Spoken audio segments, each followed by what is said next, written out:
तो आज आम पढ़िया दशम श्रेणी फास्ट विषय पोषण। तो फास्ट कथा बुझे जे पोषण कहले पोषक मानक नहीं कि पोषण प्रक्रियाटा हुए। तो देखिए पोषक कहले जो उपादान गुड़ी को जीव तार शरीर गठन पाई बा वृद्धि पाई आवश्यक पोषक कहुए। तो जीव जो प्रक्रिया रे विभिन्न उपादान गुड़ी को बा पोषक गुड़ी को खाद्य रूप ग्रहण करी निज शरीर वृद्धि रे विकास रे लगाई थाए ताहाको पोषण कहुए। ये पोषण प्रक्रिया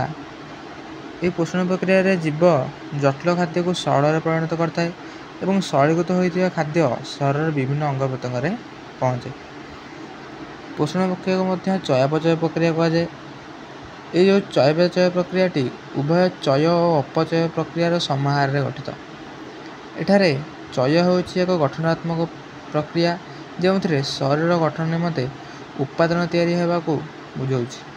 अपचय होउछि एक ध्वंसात्मक प्रक्रिया जो कौन होना एक जटिल खाद्य सरल खाद्य परिणत होउछि।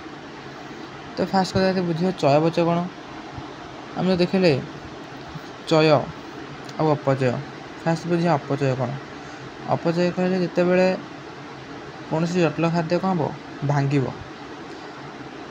जमती आम जो क्षीर पीऊचे क्षीर तेल आम पीले से प्रथमतः क्षीर में कैल्शियम रोचे लिपिड रोचे बहुत किसी प्रोटीन भी रोचे। तो युवा कौन हो जटिल सी कौन हो सरल हो जाऊँगी। तो ये कौन है से जहाँ सब मिसिक लिपिड प्रोटीन कैल्शियम जहाँ भी था ये सब भांगिकी छोट छोट अणुरे सरल परिणत है। तो ये कौन है अपचय कहला। तो चय कौन शरीर गठन में कौन सी पोषक तैयारी हेब माने आम जदि कहवा हाड़ गठन पर आमको कैल्शियम दरकार जो अपचय प्रक्रियाटी होउची।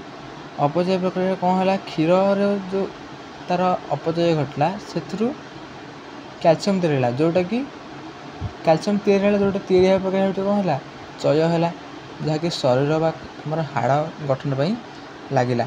तार ये उभय अपचय भी होउची एवं चय भी होउची। माने ये जटिल खाद्यर अपचय घटी जो उपादानटा तैयारी सेटा जो तैयारी कौन है चय है। आशा करी बुझीपार। तेणु जीव निज शरीर में यही प्रक्रियाटी को अविरत भाव चालू रखापी खाद्य खाई थाए। तेणु पोषण प्रक्रिया रे खाद्यर भूमिका बेस गुरुत्वपूर्ण। आशा करी पोषण जो बुझाऊली से समस्त फंडामेंटाल क्लियर थी। ये देखिए खाद्यर प्रकार भेद। खाद्यर प्रकार भेद कौन पर ये हम फास्ट जानले कि जो पोषक कथा फास्ट टाइम पढ़ले कही। तो पोषक कौ थे थाए खाद्य ही थाए। तो खाद्य थी पोषकर रासायनिक गठन कार्य और शक्ति प्रदानकारी क्षमता को आधार करके आम खाद्य को 6 भाग व्यक्त कर।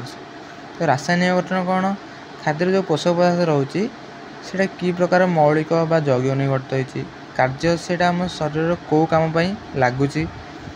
आ शक्ति प्रदानकारी माने से खाद्य को खाया पर पोषक ग्रहण कराया से आमको केते परिमाण शक्ति मिल पार्ची।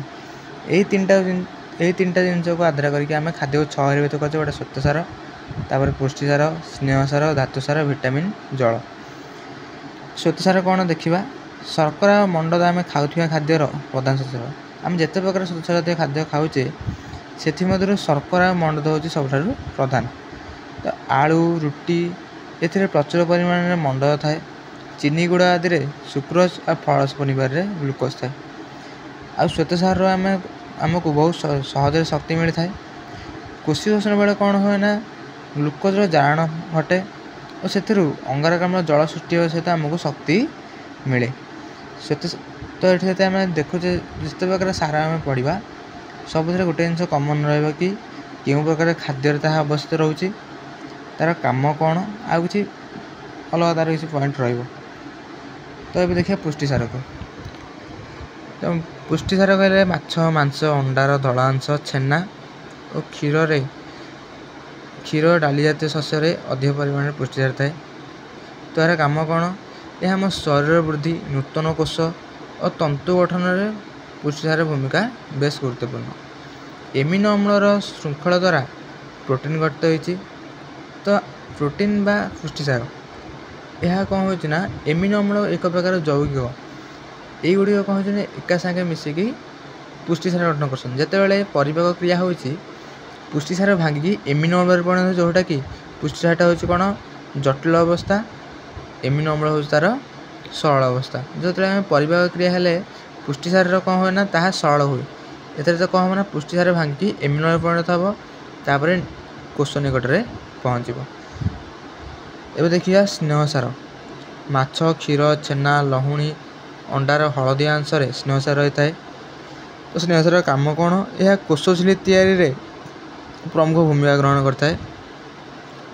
तापर कहला शरीर यह आम शरीर चर्बी आकार संस्थित रहे आ कौट थाए यह आम चर्मर तले एक आस्तरण पर रही है जहाँकि ताप परिवाही होइथिबारु यह आमको शरीर को उषुम रखिबारे साहाय्य करे। एबे देखा धातुसार शरीर गठन पर विभिन्न प्रकार धातुसार तथा लौह कैल्शियम आयोडीन फस्फरस सोडियम एगुड़ा सब आमको आम जो लुण आ जल जहाँ भी पीऊचे से थाए। तो देखा कम कौन रोचे शरीर में दांत हाड़ गठन पर कैल्शियम धातुसार आवश्यक होता है। तो आम शरीर जो हाड़ दांत गठन पर धातुसार ही प्रमुख भूमिका ग्रहण करछि।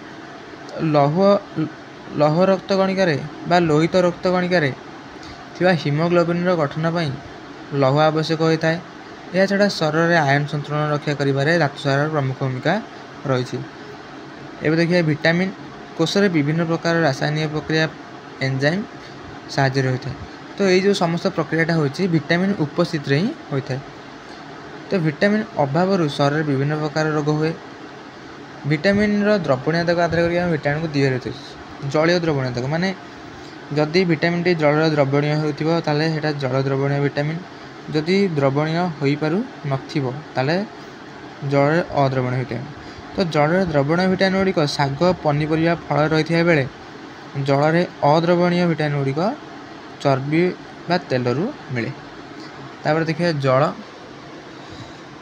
जल हूँ जोटा कोष आम कोष कोष जीवक प्राय 70 भाग 90 भाग जल थाए। तेणु कोष मध्य जितक सब प्रक्रिया घटुची ताहा जल द्वारा ही होची। एथि जल मध्य आवश्यक होची। तेणु प्रतिदिन 3 ରୁ 4 लिटर जल पी पारिबा।